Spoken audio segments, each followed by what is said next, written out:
O Senhor esteja convosco. Ele está no meio de nós. Proclamação do Evangelho de Jesus Cristo segundo Marcos. Glória a vós, Senhor. Naquele tempo, os discípulos de João Batista e os fariseus estavam jejuando.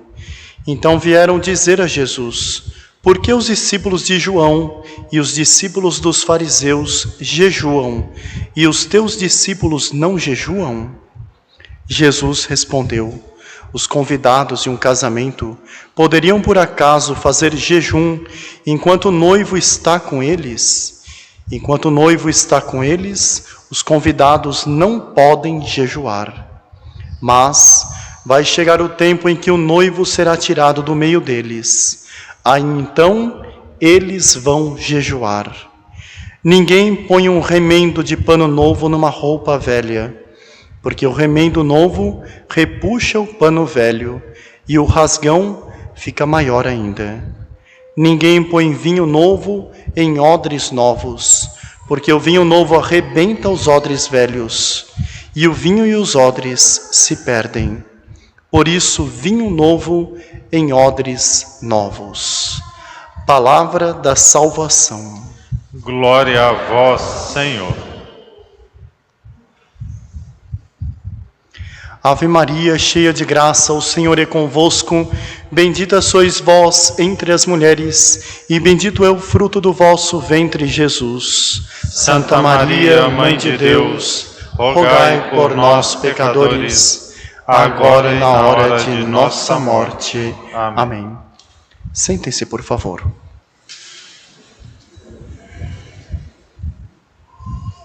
Santa Teresa d'Ávila, na Reforma do Carmelo, uma vez apresentaram para ela uma noviça que tinha mania de santidade.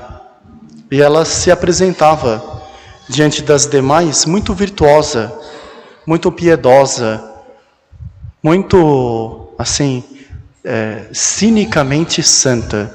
Se fazia de santa, não é? E Santa Teresa d'Ávila, então, como santa de verdade, com o Espírito Santo que habitava no seu coração, pediu para ela uma coisa muito simples.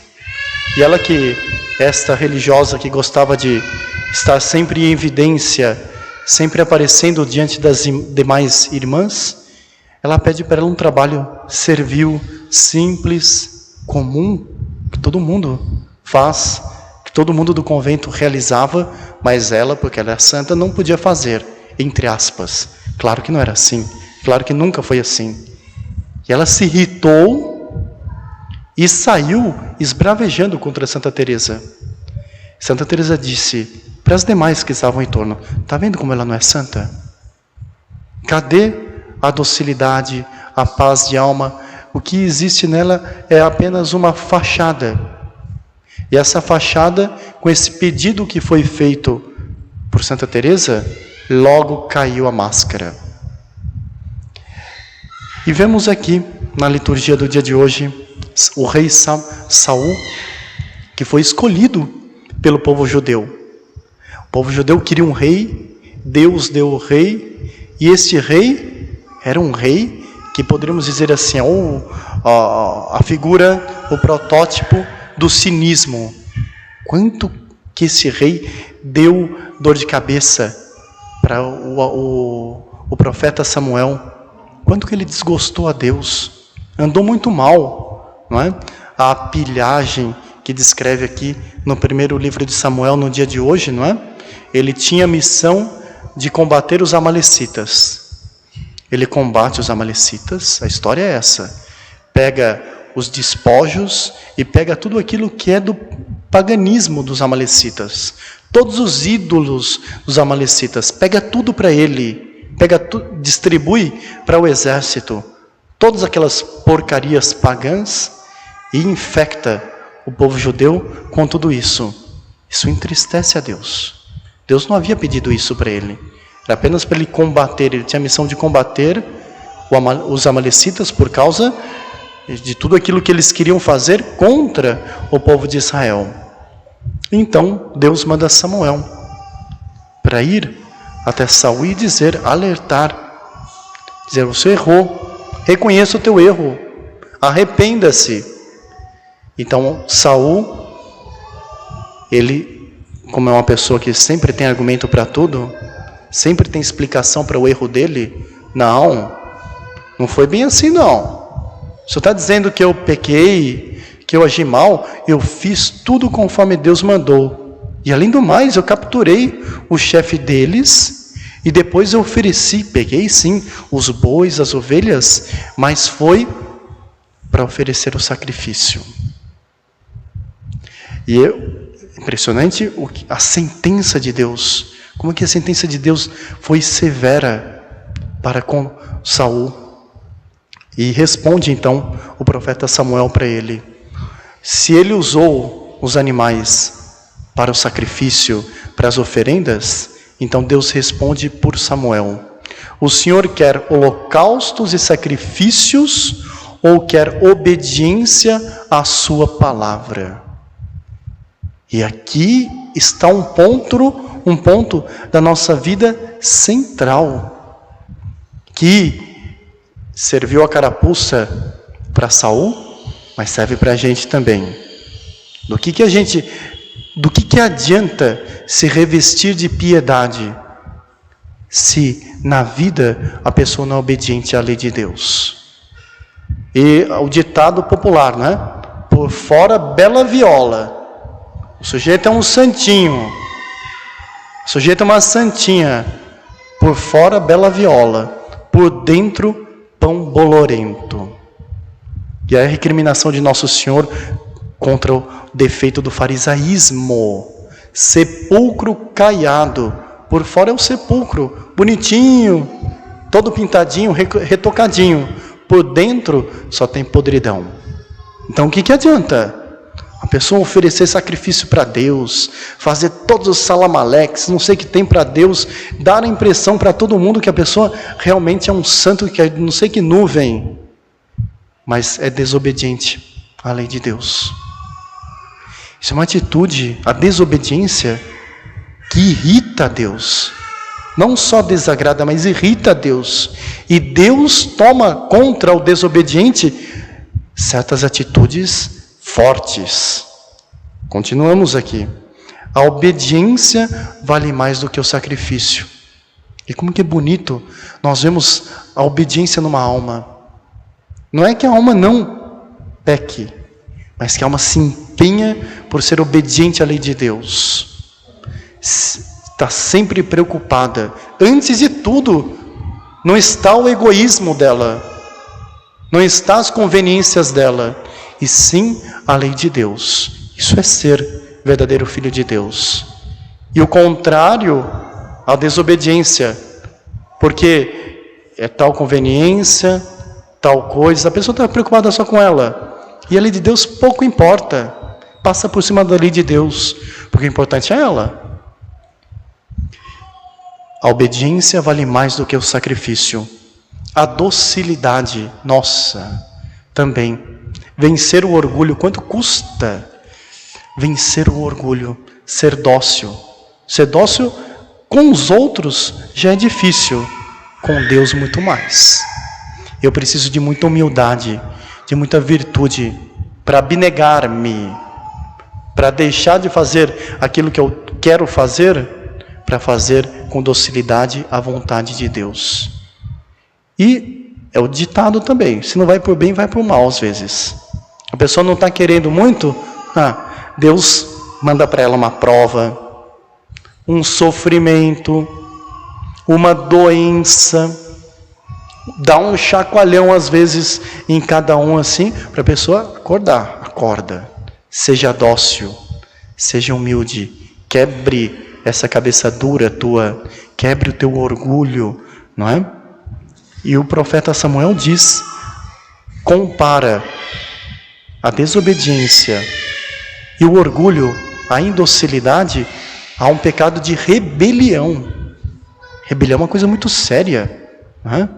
A gente vê na história, às vezes, como é que é tratado aqueles que se levantam, fazem motim, por exemplo, na história das conquistas, conquista da América, na conquista das Índias, Afonso de Albuquerque, por exemplo, quando tinha um rebelde, qual era a atitude do comandante?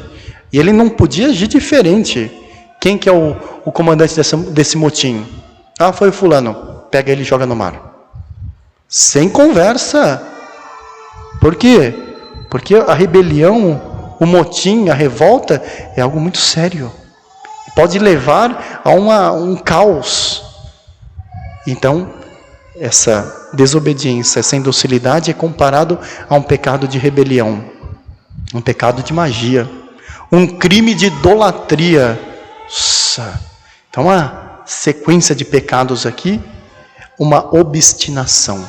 A pessoa está obstinada, não quer mudar, não quer melhorar. Portanto, Deus toma então uma atitude.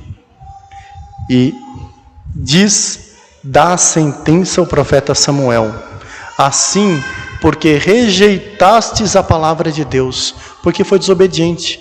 Deus deu muitas chances para Saul. Quantas chances Deus também não nos dá. E nós temos que refletir. Deus vai dando uma chance. E a pessoa vai fazendo de conta de que joga fora essa oportunidade.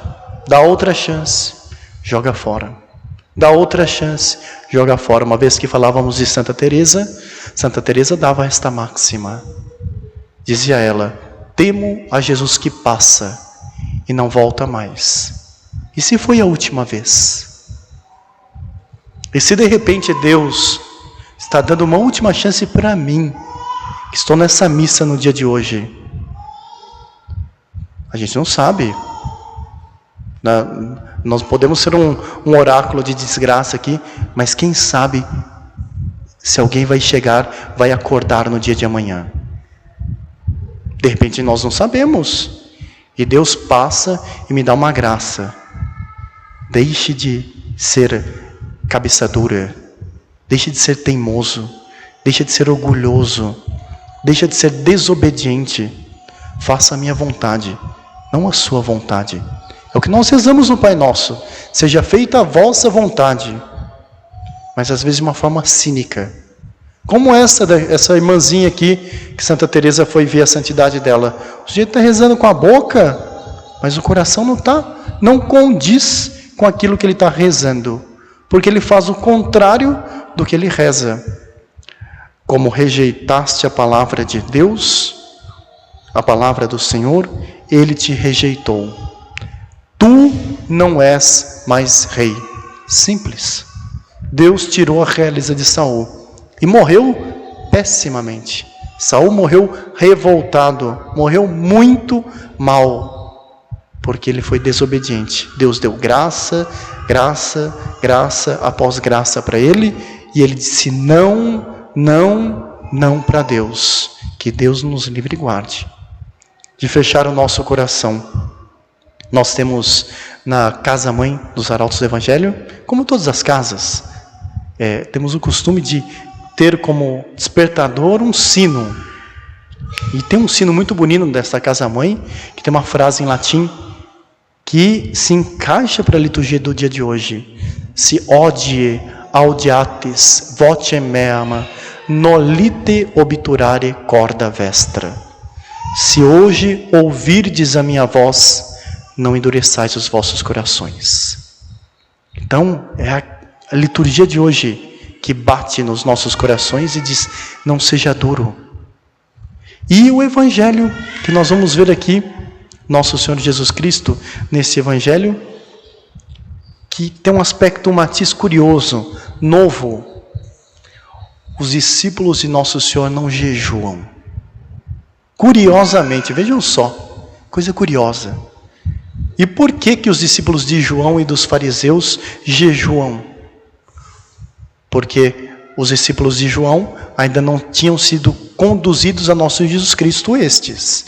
E os discípulos dos fariseus, eles não compreendiam, rejeitaram o nosso Senhor Jesus Cristo. Os únicos que compreendiam o nosso Senhor Jesus Cristo eram os discípulos dele, nosso Senhor. Portanto, esta explicação que nosso Senhor dá do porquê não fazer jejum é o sentido da permanência de nosso Senhor. Enquanto Nosso Senhor está presente na terra, não há jejum. O jejum aqui significa esse alimento, esse banquete, é uma alusão que Nosso Senhor faz, não é o jejum da comida apenas, que é muito bom. A mortificação, fazer jejum, abstinência de carne.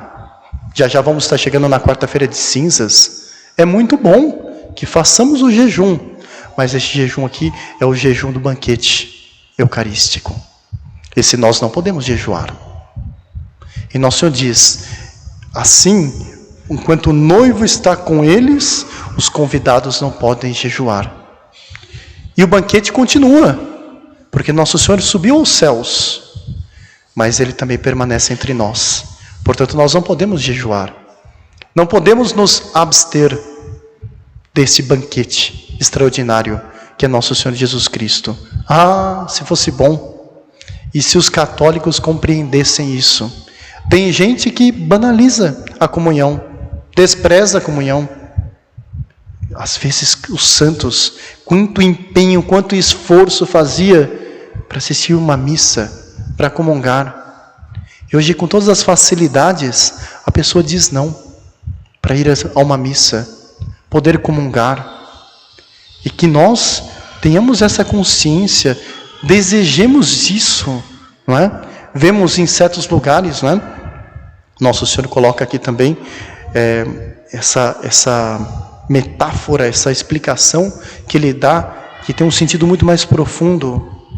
Vinho novo em odres novos. Significa mentalidade. Nós precisamos mudar de mentalidade.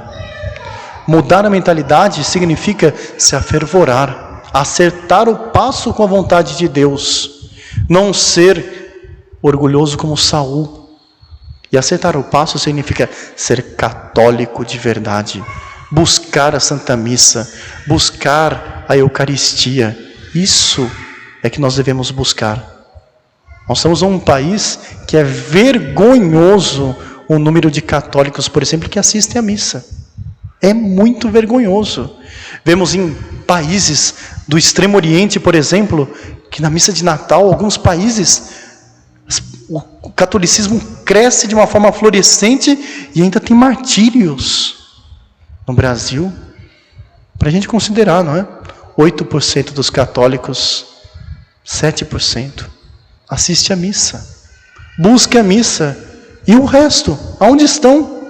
Estão como Saul, dizendo não à graça de Deus. Estão pecando, porque tem uma fachada, o sujeito passa na frente da igreja, faz o nome do Pai, anda com Nossa Senhora Aparecida no carro, coloca um tercinho, pede para o padre abençoar o escapulário, mas o sujeito é um fariseu, não adianta nada, não é?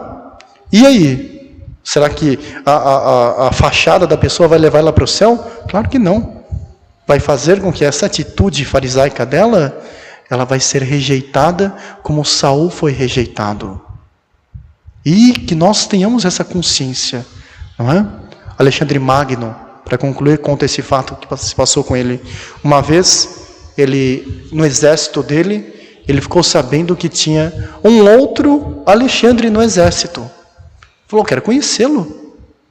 Aí trouxeram para Alexandre Magno, esse conquistador, esse Alexandre, que era o xará dele, não é? E aí um dos comandantes disse para o Alexandre Magno, olha, o teu xará, ele chama Alexandre, mas é um sujeito covarde, um medroso. Ah, deixa comigo. Quando entrou o xará dele, Alexandre Magno se dirigiu a ele e disse, como é que você chama? Me chama Alexandre.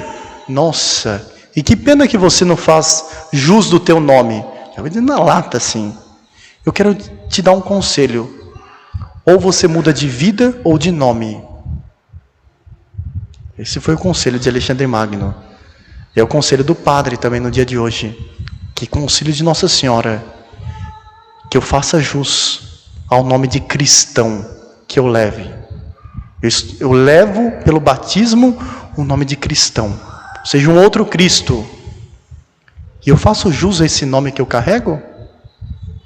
Ou eu sou um católico que, ora, carrega um despojo de guerra de um pagão, ora aí eu quero justificar ainda, eu quero debater com Deus e achar que estou certo. Não, porque eu faço tal coisa. Não, porque de vez em quando eu vou na missa, de vez em quando eu apareço, então eu devo ser fiel e obediente. A obediência. Esta liturgia me convida à obediência. Como ousas repetir os meus preceitos e trazer-me aliança em tua boca? Tu que odiaste minhas leis e meus conselhos e deste as costas às palavras dos meus lábios. É o que a gente reza no Salmo.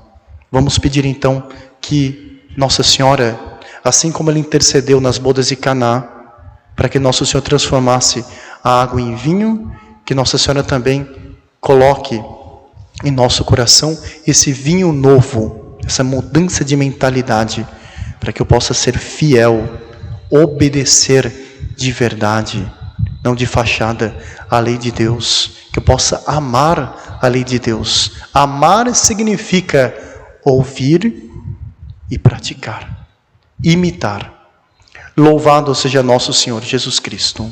Para sempre seja louvado.